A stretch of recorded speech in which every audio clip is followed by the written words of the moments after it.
Ang laking tipid. Yan o. So previous ko is 2.7. Good day mga sir, at welcome back na naman sa ating channel. For today's video, i-share ko lang sa inyo itong ating na-install na battery. At syempre gumamit tayo ng Cheeky BMS. So ito yung EVE cell natin, 18 pieces. At yun, i-share ko sa inyo kung magkano after 1 month yung bill ko. Ayan, so sa dulo ng video, ilalagay ko o papakita ko sa inyo kung magkano yung natipid ko sa pag-install ng solar setup na ganito. Alright, so nung December, siyempre makulimlim yung December, hindi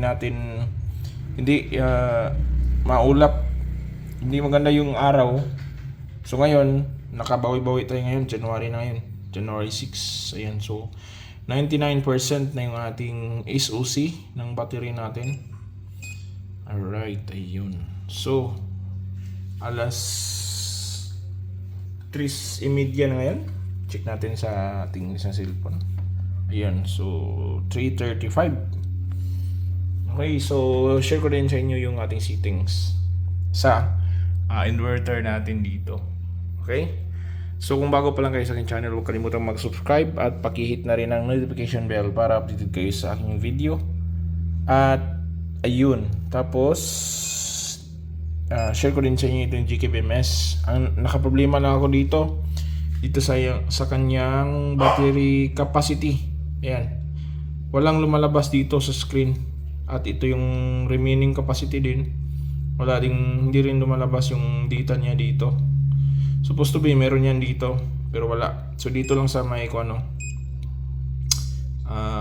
yun, ayan, dito lang nakalagay yung battery capacity at yung remaining capacity.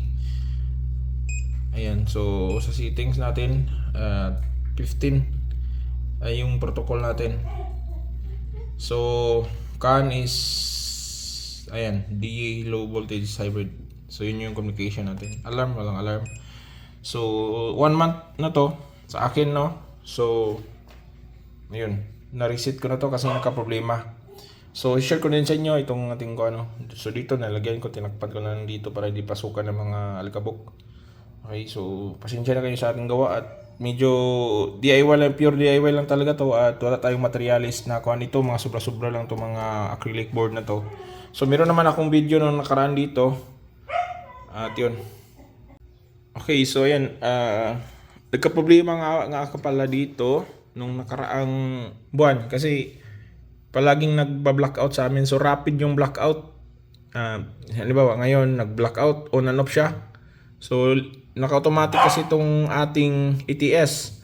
So ito yung problema pag automatic yung ETS natin, no. So wala ako dito sa bahay.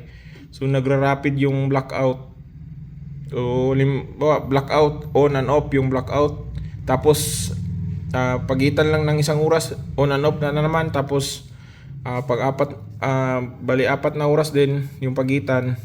Ganun pa rin yung problema. So nagka-problema yung power provider natin. So ang nagka-problema sa atin, ang nasira, hindi naman nasira, totally nasira.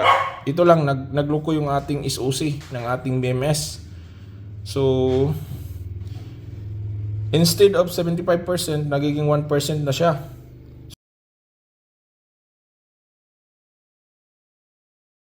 So biglaan lang kasi nagloko nga yung ating ETS, palagi na siyang nag-transfer. Yan yung problema. Kaya ngayon, ayan, nag-share ko sa inyo itong ating ETS, pero nagmanual na ako ng selector. Pwede nyo rin niyang gayahin, pero depende rin sa inyo yan. Kung halimbawa wala namang problema, okay lang naman din mag-automatic. Pero sa akin ng experience, mas maganda na naka-manual talaga tayo. Kasi nakakuha na naman yun. Pag manual lang natin kung halimbawa nag-problema yung walang power provider o service provider sa atin. So ito yung kuha natin, no? Service provider natin. Ayan. So ayun, bigla na lang 1% to, tapos ayun, ni-reset ko na lang. So ang pag-reset pa lang noon is doon sa kuan is i-select nyo lang yung LiPo 4 tapos o di kaya yung EH, di ba? May 40 EH sa ating settings.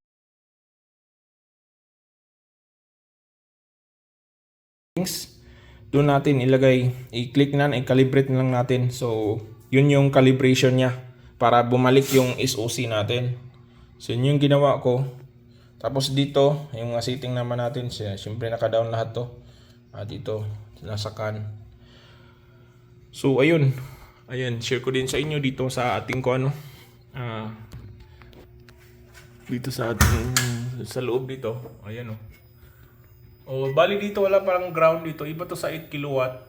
Meron kasing ground yung 8 kilowatt. So, dito na lang natin yan. So, meron din naman akong video sa panahon ko na to na wiring So, pure DIY lang naman to. Yan. Hindi naman to lahatan pag install natin.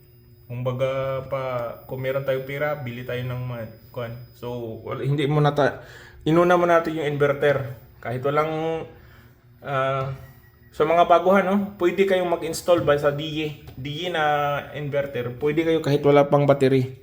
So, pag meron na kayong budget, pwede kayong bili kayo ng 300 EH na DE or kaya ibang klase. Marami kasing klase ngayon na battery. So, nasa mga 96,000, 96K yung presyo pag brand new. Pero ito sa akin, pure DIY ko to. Naggumastos lang ako ng mga 65 to 70. Hindi ko na kuan kung magkano na yung nagasto ko. Shopee ko lahat na utang sa escalator. Ayan, so dito nag-welding na lang ako ng bakal. Ayan Tapos nilagyan ko na ng acrylic. Meron kasi akong sobrang acrylic na board. Yun. Yan hindi pa. Nilagay ko na lang to dito ganyan. Ganyan na lang paglagay. So, ayun. Tapos, dito, ito na yung connection ko lang. Ayan. Okay, so, one string lang tayo. Bali, 4 na peraso na panel. Meron din akong video nito. Ayan, so, ayan, share ko din sa inyo yung settings natin dito sa ating inverter. Kasi, nag-normal lang to. Meron tong nung nakaraan ng January 4, nagka-problema to ng kuan. So, tignan natin sa ating settings din dito. Ayan Ayan, naka 99%. So gagamit tayo ng app, So, yung app natin is yung ating yung DE na bago ngayon na apps. Hindi na yung Solarman, luma na kasi yung Solarman Ayan, so tapos dito punta tayo settings. Ayan, so naka 0 export, 10 lang. Nga pala, battery first muna tayo.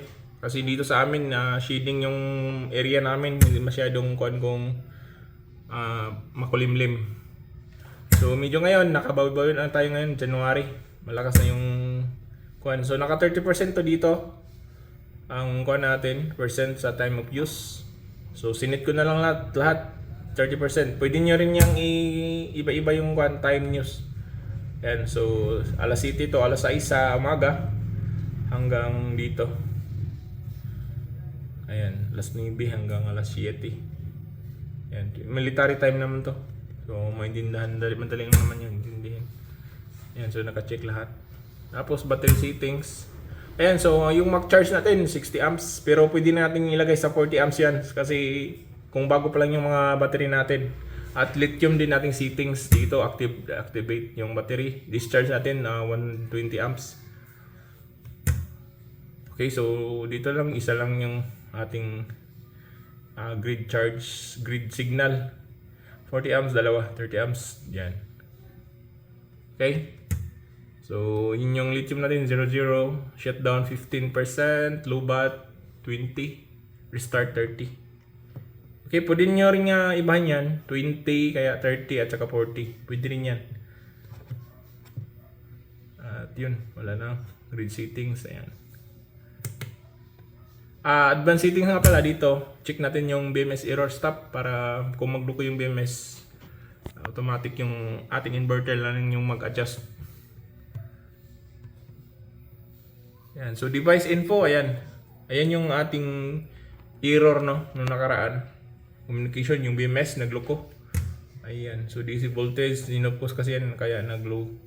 So grid charge, ayan. So ngayon okay lang naman yan. Na okay na, normal na.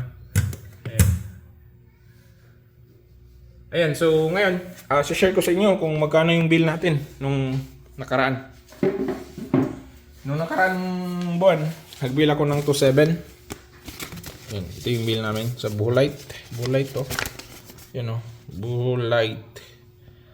Buholight. Tapos, ayun. Dito. Yan, 2.7. 2.7 na mahigit yung ating bill, no? Previous balance natin, 2.761. At yung charge natin, yung total amount due natin ngayon is 572, which is mahigit 2,000 yung ating natipid sa pag-install natin ng e-battery at syempre DA. DA, pang malakasan tong DA talaga. Maganda.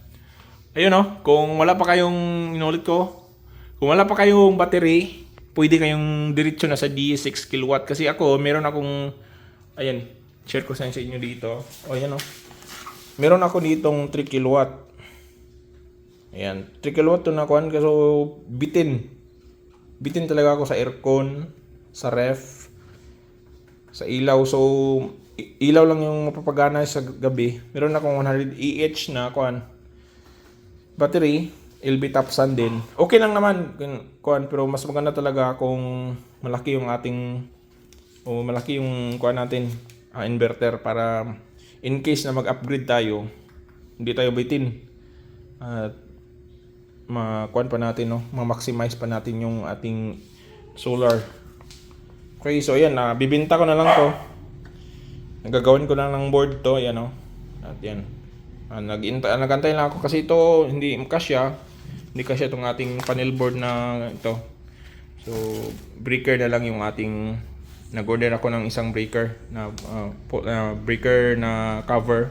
Yung mga breaker na lang nilagay doon. O yung miniature na circuit breaker board yung na-order natin. Okay, so ngayon ayan,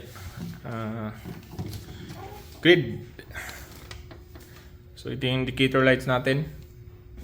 Ayan, kung halimbawa nag-off tong sa millet lang natin halimbawa nag-off tong grid, ito yung grid ayan. So ang gagawin nyo lang dyan, siyempre naka-manual, i-transfer nyo lang yan. Ayan. Meron na siyang power. Ayan. Manda na yung kan natin. Ayan o. So, yung ilaw natin dito lang. Off-grid battery. So, naka-battery lang tayo. So, pag bumalik naman to. O, pagbalik nyan, syempre, on lang natin to. Ayan. So, naka-on na yan. Ilaw. Balik lang din natin yan. Okay? So, ganun lang yung pag-manual natin dito sa ating setup kasi yun nga, nakaranas ako ng rapid na shutdown ng ating ATS. Yun yung problema pag ATS yung gamit natin. Magka-problema talaga yung ating BMS. So, sana may natutunan kayo sa aking video at kung bago pa lang kasi sa aking channel, huwag kalimutang mag-share, mag-like at paki-hit na rin ang notification bell para updated kayo sa aking video. At kung may kulang pa lang ako sa mga sinasabi ko, paki-comment lang down below. Thank you.